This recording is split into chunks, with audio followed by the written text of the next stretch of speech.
오늘도 우리 본 말씀을 통해서 감사로 제사를 드리는 자라는 제목으로 함께 은혜 받는 시간 갖도록 하겠습니다. 오늘이 추수감사 주일입니다. 하나님께서 한 해 동안 내려주신 은혜에 감사하는 날입니다. 여러분들, 올 한 해 하나님께서 여러분들에게 많은 은혜와 축복을 주셨습니까?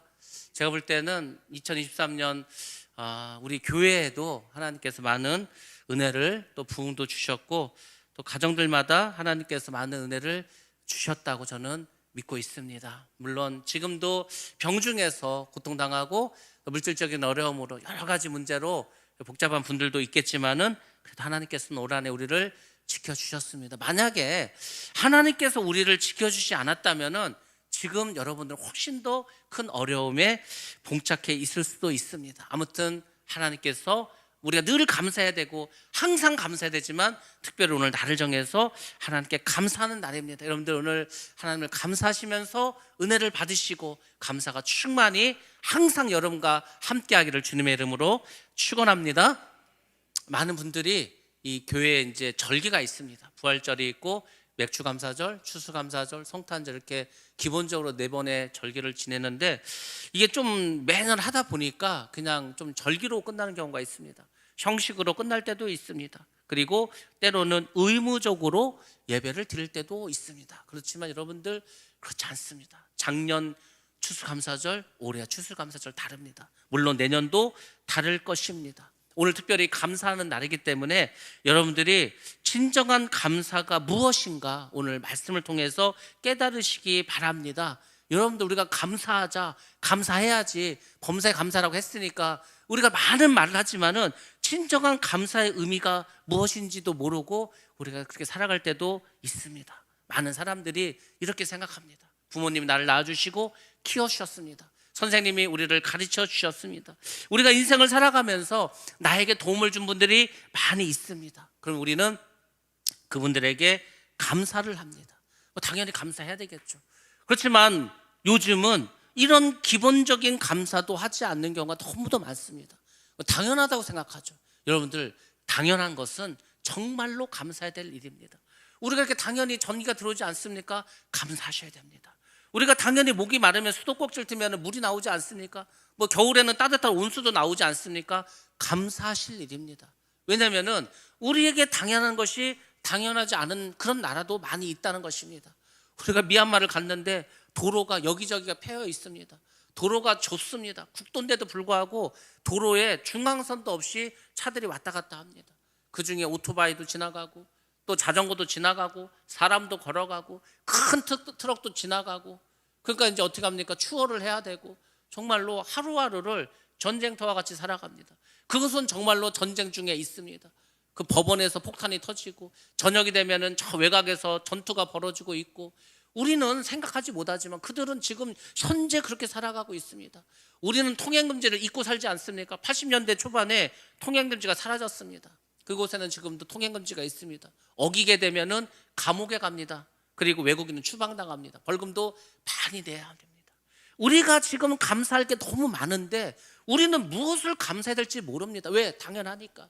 여러분들, 당연한 것은 정말로 여러분들이 감사하셔야 됩니다. 가족이 있고 나에게 건강이 있고 나에게 먹을 것이 있는 것, 여러분들 그런 모든 것에 감사하시기 바랍니다.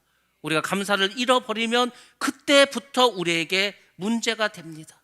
내가 감사해야 될 일이 있고 내가 감사한 사람이 있어서 그 사람에게 감사하는 것, 그것은 뭐 나쁜 것은 아니지만 온전한 감사는 사실 아닙니다. 주관적이고 자기 중심적입니다. 왜? 나에게 유익이 있었고 나에게 이익이 있었기 때문에 감사하는 것입니다. 그러면 여러분들은 여러분들에게 유익이 있지도 않고 여러분에게 오히려 손해가 있고 여러분이 고통스러운 상황에 있는데 그때도 감사할 수 있습니까? 많은 사람들이 거기서 걸리는 거예요. 아니 하나님, 내가 지금 병에 걸렸는데 감사를 해야 되겠습니까? 내가 지금 사고가 났는데 감사를 할 수 있습니까? 내가 지금 물질적으로 이렇게 어려움 당하는데 내가 감사할 수 있습니까? 여러분들, 감사할 수 있습니다. 제가 그것을 경험하고 체험해 봤습니다. 저도 처음부터 목사는 아니지 않았겠습니까? 저가 처음부터 뭐 믿음이 좋은 것도 아니지 않았겠습니까?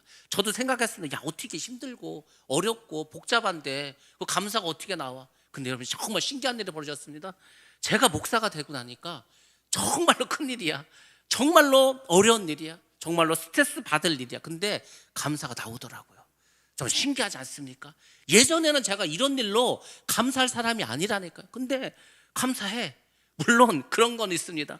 제가 그래서 하나님 제가 지금 참 힘든 일인데 제가 감사까지는 할 수 있을 것 같습니다. 근데 기뻐하기까지는 어려울 것 같습니다. 이 일로 내가 기뻐한다? 그건 좀 어려운 것 같습니다. 근데 하나님은 결국은 그 기쁨으로까지 이끌어 가시더라고요. 어떤 목사님이 이런 간증을 했습니다. 사모님이 중병 걸렸어. 수술하게 되었습니다. 죽을 수도 있습니다. 수술실 앞에서 하나님께 기도를 합니다. 하나님, 왜 이렇게 어려운 일을 우리에게 주십니까? 우리 부인이, 우리 사모가 죽게 된다면 큰일이지 않습니까? 막 절망 가운데, 아주 두려운 가운데 그렇게 기도를 합니다. 그때 하나님께서 그 목사님에게 말씀하십니다. 너 지금 이 상황에서 감사할 수 있겠어? 네 부인이 이렇게 지금 수술을 하고 있는데 이 상황에서도 지금 감사할 수 있어? 처음에는 이 목사님이 감사할 수 없을 것 같다고. 내가 지금 뭘 감사하냐고, 좀 살찌 죽을지도 모르는데. 근데 계속 기도하는데 이 목사님 마음 가운데서 감사하는 마음이 들기 시작했습니다. 그래, 하나님은 그래도 함께 하시잖아. 아직 죽은 게 아니잖아. 그리고 하나님께서 우리와 함께 하시잖아. 감사하는 마음이 생겼습니다. 그래서 말합니다. 하나님, 제가 이제 감사할 수 있을 것 같습니다. 그랬더니 하나님께서, 주님께서 또 한 번 말씀하신다. 그래, 그럼 너 지금 이 상황을 기뻐할 수 있겠어? 아니, 지금 기뻐할 게 뭐겠어요? 부인이 죽어가고 있고 수술하고 있는데 뭐 기쁩니까? 기뻐하기 쉽지 않습니다. 근데 또 계속 기도하는 가운데 하나님이 함께 하시는데, 주님이 함께 하시는데, 우리가 하나님의 백성인데 내가 뭐가 이렇게 뭐 진짜 뭐 큰일이 날 게 뭐 있겠어? 설령 하나님께서 우리 부인을 데려간다 할지라도 천국에 있을 건데, 우린 천국에 영원히 살 것인데, 뭐 그걸 생각하니까 그렇게 뭐 절망하고 슬퍼할 일만은 아니더라고요. 그래서 주님, 제가 기쁩니다. 그래서 이분이 기도를 마칠 때는 감사와 기쁨으로 마무리했다고 그런 간증을 하셨습니다. 그러면 그 목사님만 그래야 됩니까? 그 목사님이니까? 그렇지 않습니다. 모든 예수를 믿는 사람들은, 모든 그리스도인들은 그런 마음을 가지고 살아가셔야 됩니다. 내가 죽을 병에 걸렸던, 내 안에 큰 문제가 생겼던, 나에게 어떤 어려움이었다 하더라도 여러분들은 항상 기뻐하시고 감사해야 할 줄로 믿습니다. 왜냐하면 그리스도 예수 안에서 우리를 향하신 하나님 뜻이 그것이기 때문입니다. 하나님, 우리가 기뻐하고 감사하기를 원하십니다. 그것은 명령이라는 것입니다. 그래서 여러분들 어떠한 상황에서도 감사하시기 바랍니다. 범사에 감사하시기 바랍니다. 제가 말씀드리지 않았습니까? 내가 지금 믿음이 있고, 내가 지금 은혜 가운데 있고, 내가 지금 성령 가운데, 성령 충만한 가운데 살아가고 있는가를 여러분이 스스로 측정할 수 있는 도구가 있습니다. 그게 뭐냐면, 첫 번째, 내가 감사하고 있는가. 내가 모든 것에 감사해. 뭐 좋은 일이 있어서 감사하는 게 아니고 그냥 이렇게 살아서 이렇게 사는 것 자체가 감사해. 제가 그런 거를 요즘 많이 느낍니다. 그냥 감사. 아우, 내가 목사가 되다니, 내가 이렇게 교회를 섬길 수 있는 그런 자리를 주시다니, 이렇게 많은 성도들 보내주시고, 이렇게 믿음 좋은 성도를 보내주시고, 이렇게 귀한 종들을 보내주시니, 그냥 그걸 생각만 해도 감사합니다. 뭐 다른 게 있어서 감사하는 게 아니고 이 자체로 그냥 감사가 되더라고요.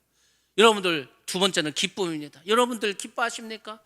슬퍼하십니까? 기뻐하십니까? 두려워하십니까? 아니면은 마음에 막 기쁨으로 막 너무 기뻐서 막 지금 뛸 것 같습니까? 우리 지금 자녀들이 나와서 막 뛰고 하지 않았습니까? 기쁘면은 막 뜁니다. 여러분들 뭐 축구 같은 거 하다가 우리나라 골을 넣었어, 막 브라질하고 하는데 골을 넣었어, 이겼어, 펄쩍펄쩍 뛸 거 아닙니까? 그 기쁨이 날마다 있어야 됩니다. 주님은 그렇게 살으라는 거예요. 너 돈이 없다고 고통스러워하냐? 너 병들었다고 괴로워하냐? 너 지금 문제가 있다고 힘들어하냐? 그까짓 거 가지고, 그까짓 겁니다. 왜 그까짓 거 가지고 여러분들 하나님이 주신 그 기쁨과 감사를 잃어버리십니까? 항상 우리는 기뻐하면서 살아야 됩니다. 제가 목사가 되고 이제 여러분들하고 이제 이야기를 하다 보면 그런 얘기를 많이 듣습니다. 목사님은 늘 긍정적이라는 거예요. 그렇지 않습니까? 제가 늘 그렇지 않습니까? 그냥 괜찮다고, 그냥 냅두라고, 아무 상관없다고. 여러분도 그렇습니다. 우리의 인생이 뭐 그렇지 않은 사람들이 막 큰일 났다, 뭐가 이렇게 큰일 났냐? 난리가 났다가 전쟁 났다는 건데 그 뭐가 이렇게 난리가 났냐? 그럼 별것도 아닙니다. 그거 아무것도 아닙니다. 시간만 지나가면 다 해결될 일입니다. 하나님 함께 하시면 다 해결될 일입니다. 뭐 이렇게 큰일 날 거 없습니다. 여러분, 진짜 큰일 날 게 뭔지 아십니까? 여러분이 지옥 가는 게 큰일 난 겁니다. 여러분의 가족이 지옥 가는 게 가장 큰일 날 일입니다. 그거보다 더 큰일 날이 어디에 있습니까? 나는 교회 다니니까, 예수 믿으니까 천국 가겠지. 누가 그렇게 말합니까? 많은 사람들이 저 사람은 절에 다니니까 지옥 가니까 아이고 안 됐다. 저 사람은 이슬람 믿으니까 죽어서 지옥 가니까 참 안 됐다. 저 사람은 유교를 믿고 무교니까 저 사람들 다 지옥 가게 생겼다. 참 불쌍하다. 우리가 그렇게 장담할 수가 없습니다. 내가 천국 갈 수 있는가 그것을 생각하시고, 내가 천국 갈 수 있는 믿음이 아니라면 내가 어찌하든지 천국에 갈 수 있는 믿음을 갖는 거, 그것이 제일 큰일 날 일입니다. 그것이 가장 중요한 일이지 않습니까? 왜 다른 거에 사업하는 거 하나님께 기도하시면 하나님이 하시는 겁니다. 사업을 내가 하는 게 아니라니까요. 그것을 아직도 못 깨달으셨습니까? 사업은 하나님께 내게 마음을 주셔. 사업을 할 수 있는 어떤 일을 하라는 마음을 주셔. 그럼 계속 기도하는 겁니다. 하나님 뜻이 무엇인지. 하나님 뜻이 무엇인지 모르면 하나님, 나는 하나님 뜻이 뭔지 모르니까 하나님께서 이끌어 가달라고 계속 기도하는 겁니다. 하나님이 하시도록, 하나님께서 역사하시도록 하나님 하게 하시기 바랍니다. 왜 여러분이 사업을 하려고 합니까? 왜 여러분께서 어떤 일을 하려고 합니까? 다 맡기는 게 믿음이라고 하지 않았습니까? 근데 자꾸 우리는 내가 하려고 해. 내가 하려고 힘들죠. 내가 하려니까 피곤하죠. 여러분들 맡기시기 바랍니다. 그러면은 감사가 넘치고 기쁨이 넘칩니다. 그리고 세 번째가 내 안에 평안함이 있는가. 여러분의 마음이 평안해. 누가 뭐라고 와서 뭐라고 하는데도 나의 평안을 빼앗기지 않아. 그것이 믿음이 좋은 상태라는 겁니다. 성경은 바로 그렇게 감사하고 그렇게 기뻐하고 그런 평안을 가지라고 말해주는 겁니다. 오늘 감사에 대해서 여러분에게 말씀드릴 겁니다. 오늘 말씀을 통해서 나는 정말 감사하고 있는가, 감사라는 그 주님의 명령에 내가 그렇게 순종하고 있는가 잘 깨달으시고 여러분의 삶 가운데 진정한 감사가 넘치기를 주의 이름으로 축복합니다. 첫 번째로 우리가 감사해야 될 이유는 불평은 마귀의 통로를 여는 열쇠이기 때문입니다. 우리가 잘 아는 것처럼 아담과 하와가 타락했습니다. 왜 타락했습니까? 마귀가 그들의 마음속에 불평을 넣어줬기 때문입니다. 아니 여러분들, 사실 아담과 하와가 불평할 게 뭐 있습니까? 하나님께서 창조하신 그 좋은 에덴 동산에 살고 있지 않습니까? 근데 이들은 그것에 대해서 감사하지 않습니다. 모든 것이 풍요해. 하나님이 다 네 마음대로 하라 그랬어. 그놈인데 뭘 불평할 게 있습니까? 근데 이들은 감사하지 않고 결국은 뭔가 불평하게 됩니다.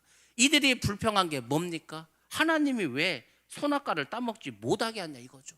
이거에 대한 불평이 나오기 시작했습니다. 왜냐하면 마귀가 역사하기 때문에. 우리 삶 가운데 나는 별 생각이 없는데 마귀가 슬그머니 와서 우리 마음속에 불평의 씨앗을 확 뿌립니다. 뭐 아무것도 아닌데 마귀가 제가 그랬잖아요. 마귀가 툭툭 건드려 본다고. 그때 반응을 보이면 안 된다고 무시하면 되는데, 가만히 생각하면 그렇지. 아니 왜 그 선악과를 왜 못 먹게 하시지? 뭐 때문에 그러시지? 그런 의심이 생기다 보니까 그것이 불평으로 자라나게 됩니다. 오늘날의 이 어린 세대들, 우리 자녀 세대들 보시기 바랍니다. 이들은 선진국에서 태어났습니다. 우리 지금 할아버지 세대들은 후진국에서 태어나셨어요. 지금 80대, 70대 되신 분들은 후진국, 아주 못 사는, 전쟁이 막 일어나고 뭐 식민지를 살았던 아주 못 사는 나라에서 태어나셨습니다. 후진국에 태어나셨죠. 그럼 어려운 시기를 겪으셨습니다. 그렇게 잘 사는 거에 대해서 감사를 하시겠죠. 저희 세대는 엄청 어렵진 않았지만은 그렇다고 엄청 잘 살지도 않았습니다. 그런 세대입니다. 지금 우리 자녀 세대들은 너무 잘 살지 않습니까? 우리나라가 얼마나 잘 사냐면, 그냥 쉽게 말씀드리면 동남아나 아프리카 국가들만 우리를 부러워하는 게 아니고 저 유럽에 있는 국가들도 우리나라에 오면 놀랍니다. 아니 어떻게 이렇게 화장실이 깨끗하냐는 거. 화장실도 이렇게 많고 이렇게 뭐 호텔처럼 좋고 모든 어떤 시설이나 시스템이 너무 막 과학적으로 되어 있고 뭐 인터넷 너무 막 빠르고 막 다 놀래요. 아니 지금 선진국 사람들이 와서 우리를 보고 놀랜다니까. 어떻게 이렇게 좋은 나라에 사냐고. 그게 선진국이지 않습니까? 그렇습니다. 근데 중요한 것은 우리가 선진국에 살면서 이렇게 편리하게 살아가는데 우리가 감사하고 있냐 이거죠. 아담과 하와가 에덴 동산에 살면서도 감사하지 않은 것처럼 우리가 지금 이 시스템에 대해서, 이 삶에 대해서 감사하고 있냐 이거죠. 헬조선이다, 여긴 지옥이다. 지옥 아닙니다. 여러분들 북한 가보시기 바랍니다. 거기가 진짜 지옥입니다. 동남아 가보시기 바랍니다. 덥고 막 벌레 많고 너무 살기 힘듭니다. 우리가 뭐 여름에 덥죠, 겨울에 춥죠. 그렇지만은 다 견딜 수 있을 만한 추위와 더위입니다. 하나님이 가장 적절하게 우리 살게 해주시지 않았습니까? 그러니까 여러분들, 우리는 감사할 게 너무 많습니다. 감사할 게 너무 많은데 하나도 감사하지 않으니까 남는 것은 불평밖에 없다는 겁니다. 불평하면 반드시 어려움이 찾아옵니다. 그래서 여러분들, 하나님이 우리에게 복을 주셨다면 그 축복을 관리할 수 있는 사람들 되시기 바랍니다. 이게 막 방치해버리면은 축복이 다 사라져 버립니다. 다시금 어려움이 찾아올 수 있습니다. 항상 기뻐하고 감사하는 그 사람이 인생을 가장 잘 사는 겁니다. 왜? 하나님 뜻대로 살아가는 사람이기 때문에. 그러므로 여러분들 항상 기뻐하며 감사하시기 바랍니다. 그러면은 도대체 선악과가 무엇이길래 이 선악과가 문제가 될까? 선악과의 영적인 의미가 무엇입니까, 여러분들? 선악과를 먹으면 눈이 밝아진다고 합니다. 눈이 밝아져서 선악을 알게 된다고 합니다. 그래서 선악과의 영적 의미가 뭐냐면, 선악과는 선악을 판단하는 주권을 갖게 된다는 겁니다. 원래 선악은 하나님만 판단하게 되어 있습니다. 하나님만 하셔야 될 일입니다. 하나님이 하셔야 할 일을 우리 인간이 하기 시작했다는 겁니다. 여기서부터 모든 불행과 모든 저주가 일어나게 됩니다. 항상. 그래서 제가 늘 말씀드리지 않습니까? 내 생각으로 세상을 판단하지 말라고. 내 생각으로 사람을 판단하고 세상을 판단하는 게 선악과를 따먹은 결과가 되는 것입니다.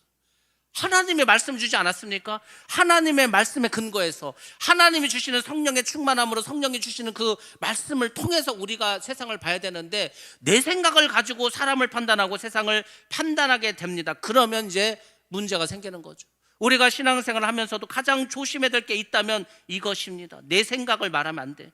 교회 생활에서도 항상 조심해야 될 게 이것입니다. 왜? 마귀는 항상 지금도 교회 안에서 선악과를 먹게 하고 있습니다. 어제 그 단일 기도의 강사가 유기성 목사였습니다. 유기성 목사님이 항상 간증을 하시면 그 간증을 하십니다. 어제도 이제 그 말씀을 하시죠. 이분의 아버지가 목사님입니다. 그러니까 이제 또 장남이야. 그러니까 너는 무조건 목사가 돼야 된다는 거예요. 그래서 이분은 어릴 때부터 다른 선택지가 없습니다. 그냥 두들겨 맞고서 목사가 되든지 아니면 좋게 해서 목사가 되든지 이거밖에 없었습니다. 근데 이분이 어릴 때 신앙생활을 하면서도 내가 정말 목사를 해야 되는가 의문을 가진 게 있습니다. 그게 뭐냐면은 싸워. 교회에서. 누가 싸우냐면은 장로님들하고 목사님하고 싸우는 거예요. 열심히 막 싸우는 거예요. 뭐 당에만 열리면은 막 소리를 지르고 싸움을 하고 막 그런 걸 봤습니다. 저런 거를 우리가 해야 되는가? 신나게 싸워. 그러다 또 예배 때가 돼. 그러면 또 거룩하게 모여서 하나님을 찬양하고 막 예배를 드립니다. 예배가 끝나면 또 싸워. 뭐 여러분들 이상하지 않습니까? 예배를 드린다면, 하나님 뜻대로 산다면 우리가 싸울 일이 뭐가 있습니까? 제가 그랬잖아요. 교회에서 싸울 일이 뭐가 있습니까? 교회는 싸울 일이 전혀 없습니다. 왜? 하나님께서 말씀을 주셔. 그러니까 말씀에 순종만 해. 그럼 아무 싸울 일이 없어. 그 교회 왜 싸웁니까? 회의만 하면 내 생각을 말하는 거예요.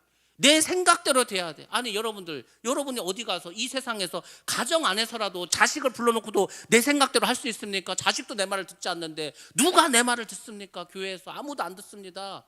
그걸 잘 생각을 하셔야 되는 거예요. 하나님은 우리에게 너희가 뭘 판단하고 너희가 규정하고 이런 거 하라고 한 적이 없습니다. 그것은 하나님만이 하시는 거예요. 그래서 선악과를 만들었습니다. 너희들은 내가 시키는, 그러면 우리가 로봇입니까? 뭐 하나님이 시킨 대로만 살아야 됩니까? 여러분들 하나님이 시킨 대로 한번 살아보시기 바랍니다. 제가 그렇게 한번 살아봤습니다. 정말 내 생각 하나도 하지 않고 오직 하나님 뜻대로, 오직 하나님의 말씀대로만 한번 살아봤습니다. 근데 그 결과 뭔지 아십니까? 얼마나 기쁘고 얼마나 행복하고 얼마나 감사가 넘치는지 모릅니다. 이거였구나. 그래서 하나님이 그렇게 살라고 했구나. 기뻐하고 감사하고 살아가라고. 내 경험이 그렇게 중요합니까? 내 생각이 그렇게 중요합니까? 아닙니다. 이곳은 하나님께서 우리를 통해서 가진 계획이 있습니다. 하나님이 계획이 있으니까 교회를 세우고 성도를 부르고 직분자를 세우고 목사를 세우고 뭐 하지 않았겠습니까? 그러면 우리가 어떻게 됩니까? 하나님의 뜻이 무엇인가를 물으라 그러잖아요. 항상 기도는 내 생각을 말하고 내 뜻을 이루어달라는 게 아니고 하나님의 뜻이 무엇입니까? 하나님께서 2024년 우리 교회를 향하신 뜻이 무엇입니까를 물어보는 거예요. 제가 지금 계속 그걸 물어보고 있습니다. 하나님, 우리가 내년부터는 우리 교회를 어떻게 해야 됩니까? 그거를 우리 생각으로 내 생각으로 하면 안 된다니까요.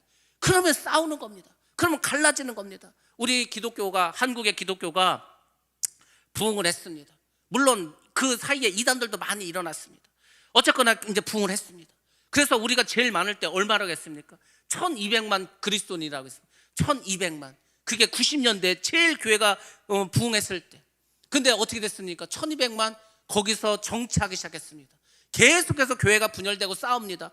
줄기 시작했습니다. 거기다 코로나를 만났습니다. 지금 우리나라 가장 최근에 통계를 보면은 우리나라의 기독교인이, 내가 기독교인이라고 그렇게 말한 사람이 한 720만에서 50만 정도 됩니다.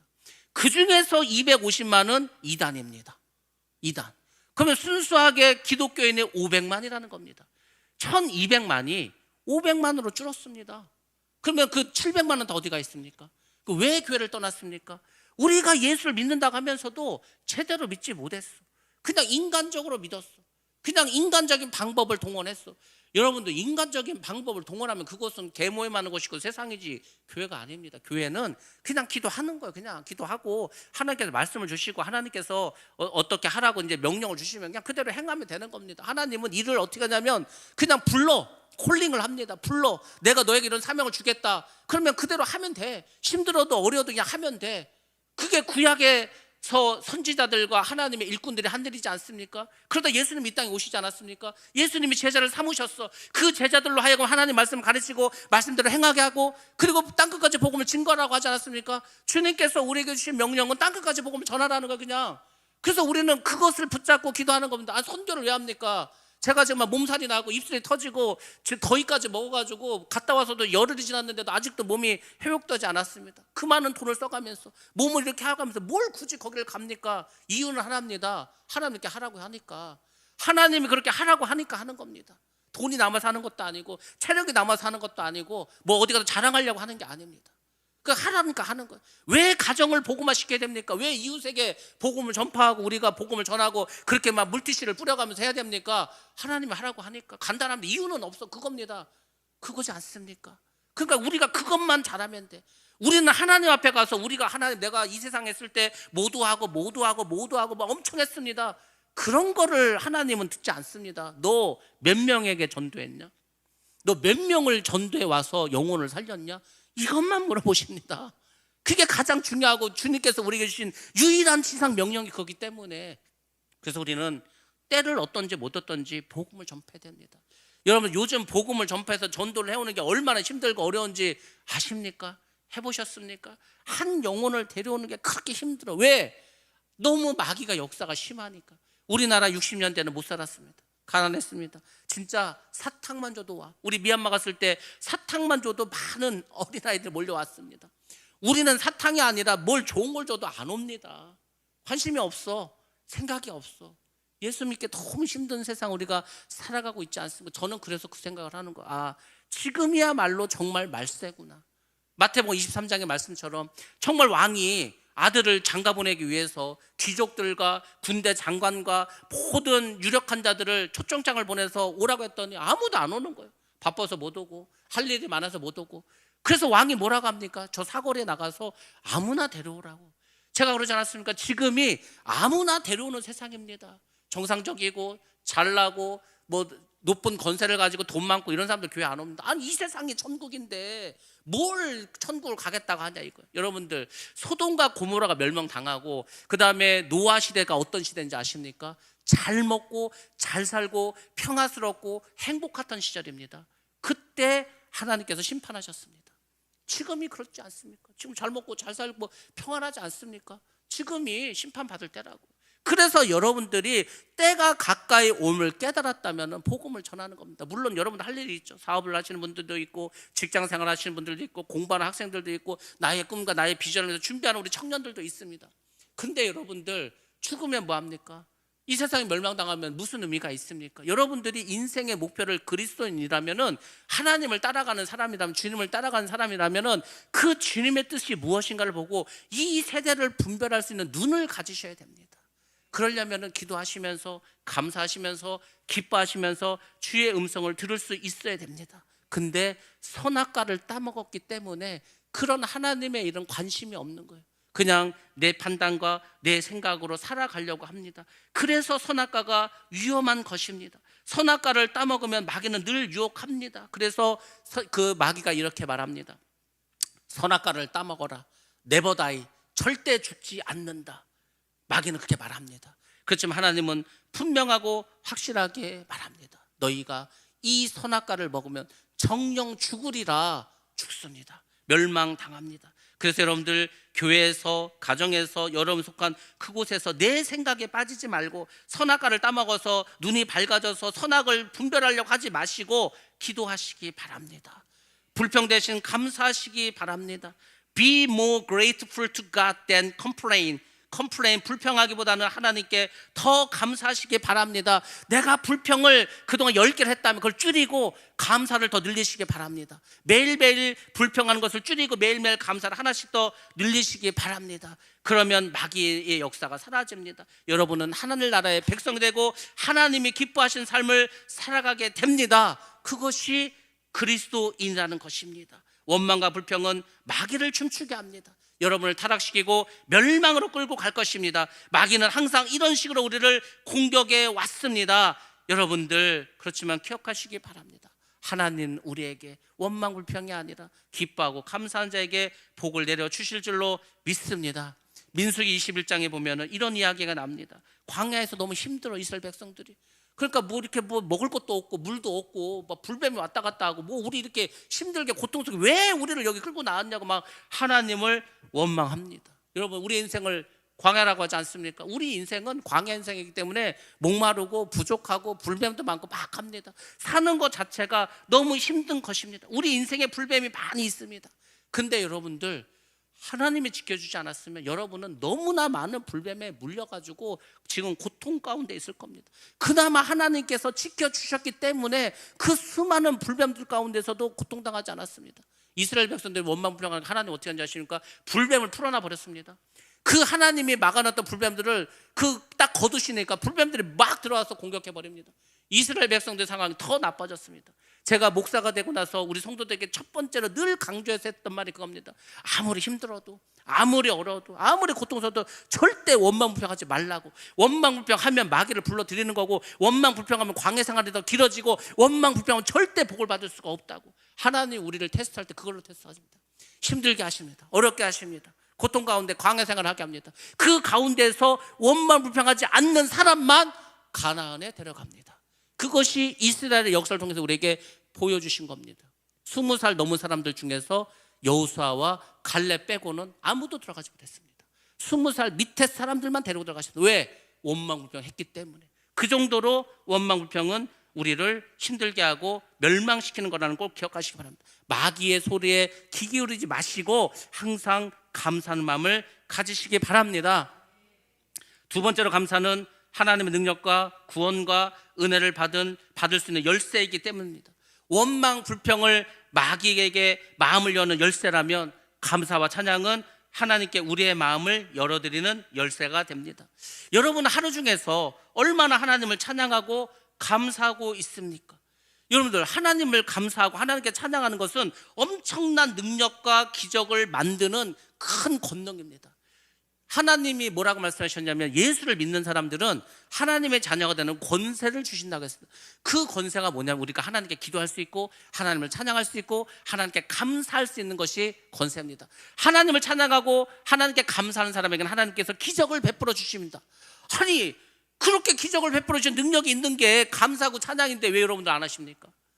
기뻐하고 감사할 때 하나님이 복을 내려주시고 기적을 베풀어 주십니다. 왜? 그리스도 예수 안에서 너희를 향하신 하나님 뜻이 그거기 때문이라고 분명하고 확실하게 데살로니가에서 말씀해 주고 있지 않습니까? 그러니까 여러분들 다른 거 하지 마시고 그냥 기뻐하고 감사만 하시기 바랍니다. 기뻐하고 감사하면 그냥 기적이 일어나. 제가 무슨 뭐 기적을 맛보기 위해서 엄청 금식하고 엄청 뭐 어디 가가지고 철회하고 그러지 않습니다. 그냥 평소에 늘 기뻐하는 거예요. 자다가 깨면은 그냥 잘 주님 감사합니다. 주님 주님이 계시 너무 기쁩니다. 그냥 그럽니다. 일상생활 할 때에도 그냥 가만히 있으면 그냥 감사가 넘쳐. 그러면은 굳이 뭘 안 해도 하나님 알아서 일을 해결해 주시고 하나님 역사해 주십니다. 뭐 제가 뭐 엄청 금식해 가면서 막 해달라고 소리 안 질러도 저절로 됩니다. 뭐 저는 요새 그래서 너무 신기한 거예요. 아니 어떻게 정말 내가 마음에 생각한 대로 기도한 대로 이루어질까? 내 말이 너희 안에 거하고 너희가 내 안에 거하면 무엇이든지 구하라. 그러면 이루리라. 정말 그 말씀대로 되더라고요. 여러분이 먼저 말씀에 거해야 됩니다. 여러분이 먼저 은혜 가운데 거해야 됩니다. 여러분이 먼저 기뻐하고 감사하시면 하나님께서 모든 일을 대신해 주십니다. 그런 은혜를 여러분들이 맛보시기 바랍니다. 우리가 하나님의 자녀라면 이런 권세를 사용해야 될 거 아닙니까? 찬양은 어둠을 몰아냅니다. 악한 영은 하나님을 찬양한 소리를 들으면 다 도망쳐 버립니다. 여러분의 마음이 어둡고 답답하고 두렵다면 찬양하시기 바랍니다. 특별히 보혈의 찬양을 많이 하시기 바랍니다. 그러면 그 주변에는 악한 영들이 다 떠나가게 됩니다. 여러분의 마음이 기쁨이 넘치게 됩니다. 여러분 일상생활 하시면서 찬양을 틀어놓으시기 바랍니다. 운전하면서도 찬양을 부르시고 찬양을 틀어놓으시기 바랍니다. 일하시면서도 할 수만 있다면 찬양을 계속 틀어놓고 그렇게 찬양하시기 바랍니다. 마음의 평안만 주실 뿐만 아니라 그것을 통해서 하나님은 강력하게 역사를 하십니다. 역대하 20장에 보면 이런 이야기가 나옵니다. 유다 왕 여호사밧이 통치하고 있는데 그때 모압과 암몬이 연합군을 형성해서 이스라엘을 쳐들어옵니다. 이스라엘은 큰일 났죠. 적들이 연합을 해서 쳐들어오니까. 그때 여호사밧과 온 백성이 성전에 모여서 간절히 하나님께 기도합니다. 그때 하나님께서 이런 응답을 해주셨습니다. 두려워하지 말아라. 내가 너희와 함께 하겠다. 그리고 하나님께서 전쟁에 승리할 수 있는 방법을 알려주십니다. 그 방법이 역대하 20장 20절부터 쭉 나와 있습니다. 그 내용이 뭔지 아십니까? 간단합니다. 너희들이 전쟁을 할 것인데 군사를 세워라. 그리고 그 군사들 앞에 무엇을 세우냐? 하나님을 찬양하는 성가대를 세우라는 거예요. 여러분들 우리가 여호수아를 하면서 많이 보지 않았습니까? 그 견고하고 두 겹으로 되어 있는 그 여리고성이 그냥 지나가다가 그냥 소리 한번 지르고 하니까 그냥 무너지지 않았습니까? 하나님의 방법입니다. 이때도 하나님의 방법을 사용하십니다. 그렇게 강력한 적들이 연합을 해서 쳐들어왔는데 군대 앞에 성가대를 세워놓고 찬양을 합니다. 그때 무슨 일이 벌어지지 아십니까? 적들이 멸망하는 거예요. 적들이 자기들끼리 싸워. 결국은 전쟁에서 이기게 했습니다. 대승을 주게 하셨습니다. 여러분들이 감사하고 찬양하면 하나님께서 여러분 안에서 역사하는 이런 악한 영들을 몰아내 주시는 겁니다. 찬양을 하면은 그 악한 영 역사를 할 수가 없습니다. 그래서 찬양하시고 감사하시기 바랍니다. 반드시 여러분들을 축복으로 이끄는 큰 열쇠가 될 줄로 믿습니다.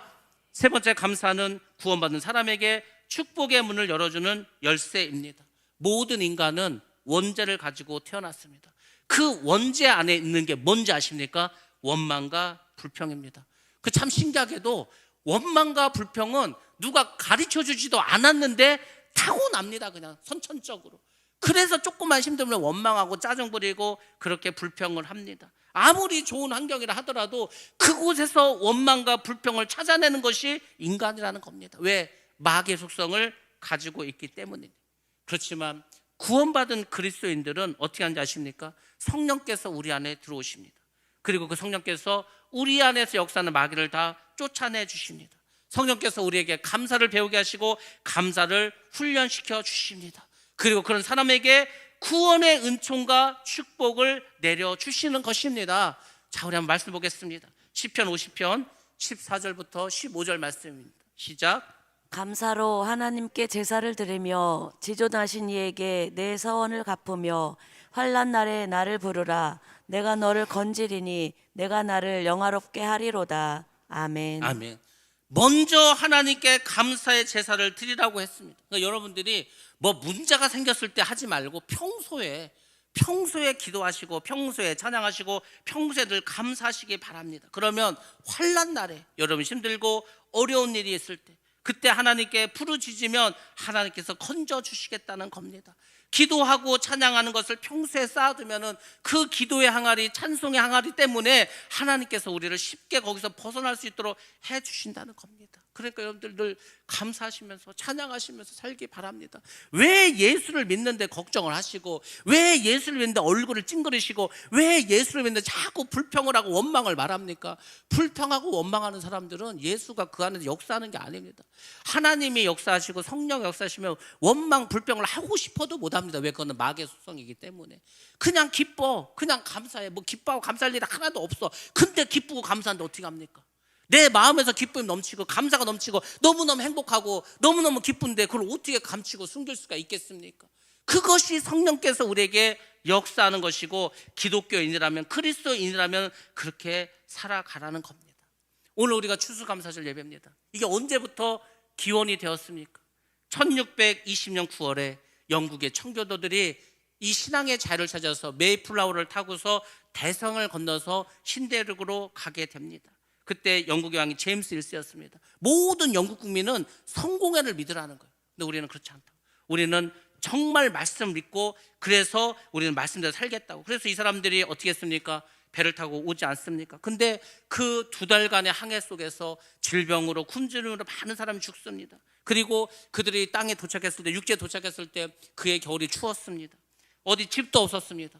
풍토병으로 또 인연의 습격으로 많은 사람이 죽었습니다.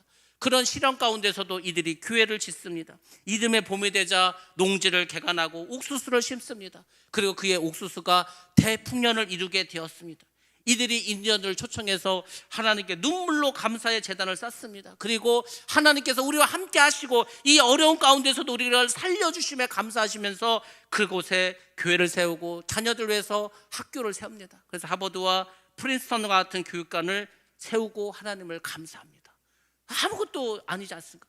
보잘것없는 사람이지 않습니까? 근데 미국이 세계 최고의 나라가 되었습니다. 왜? 하나님을 감사했기 때문에. 힘들었지만 어려웠지만 하나님께 감사하면 그 사람과 그 가정과 그 사업장과 그 직장과 그 교회는 하나님이 반드시 복을 내려주실 줄로 믿습니다. 여러분의 인생 안에는 원망과 불평이 있습니다. 또 여러분의 인생 앞에는 감사와 찬양이 있습니다. 이것이 연속적으로 여러분의 삶 가운데에서 움직이면서 여러분들이 영적 전쟁을 하게 될 것입니다. 마귀는 여러분에게 끊임없이 원망하고 불평하라고 할 것입니다. 성령께서는 여러분들에게 기뻐하고 감사하고 찬양할 것이라고 그렇게 말씀해 주실 것입니다. 여러분들, 그럼 여러분들 어떤 삶을 살 것입니까? 원망하고 불평하는 것도 여러분이 선택하는 거고, 찬양하고 감사하는 것도 여러분이 선택하는 것입니다. 하나님께서 막 강제로 억지로 하지 않습니다. 여러분이 선택하는 겁니다. 여러분들, 제가 바라기는 여러분들 감사를 선택하시기 바랍니다. 범사에 감사하시고 항상 기도하시고 그리고 모든 일에 기뻐하시기 바랍니다. 그러면 여러분의 삶이 변화될 것입니다. 우리 교회도 변화되고 여러분의 가정도 변화되고 이 나라 이 민족도 다 변화되게 될 줄로 믿습니다. 우리는 그동안 너무 원망 불평으로만 살아왔어. 그 하나님 뜻 아닙니다. 하나님 기뻐하고 감사하는 그 사람을 붙잡고 일하시고 천국에서도 살아가게 해주실 것입니다. 원망과 불평이 있으면 그것이 천국이겠습니까? 그렇지 않습니다. 그래서 여러분들 지금은 힘들지만, 지금은 어렵지만, 지금은 답답하지만 그래도 믿음을 가지고 기뻐하고 감사하면서 나가시기 바랍니다. 반드시 여러분들 축복의 주인공, 간증의 주인공이 될 줄로 믿습니다. 그런 감사하는 자들이 되기를 주님의 이름으로 축원합니다.